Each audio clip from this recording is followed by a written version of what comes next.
here I decided to make it less intimidating for people because they see the tweeting thing or they see robots that have been built with the Arduino. That's very exciting. Yeah, you can build, these guys I know built a 3D printer with it. Jeez. So it's almost like it really is limitless.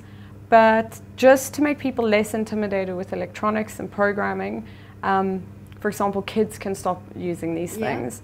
I built this little guy, paper windmill, as you know. So you built this. This is just cardboard. It's just cardboard. Stick. This basically took me like maybe like 10 minutes to build, but this took like 7 of the minutes. Okay. So the programming side was like so easy. I just was like, okay, I need to spin this. What spins something? Yeah. So it's a motor, and then I connected it to my computer. Okay. So basically, this is the process. Okay. I take my board. Yes. In this case, I've got the Uno. And I connect it to my computer. I've decided what sensor I want, which is the servo motor. And I figured out, okay, it's got 3 outputs. One's for ground, one is for your voltage, and then the other one's reading the signal or sending the signal. So you figure out which pins, well, you program which pins you want it to go to, and you can see there's ground there and volts. So you put that in. And there it goes. There it's working. And this isn't, oh, it is plugged into the computer now. Okay, cool. Yeah, so you would go onto the Arduino software. I'm going to stop that for a second. I'll load something else. Okay. So you have to go into the software, and then you figure out which board you're using, and also the serial ports, so where it's coming through to. So yeah, you pick your board up, and then your serial ports to the USB, and you send it the information you want.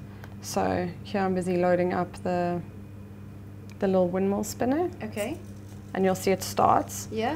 The nice thing with the Arduino, which is super awesome, is you can actually unplug it from your computer. So a microcontroller stores all your data on it, on there. So now I can just get an external power source. Okay.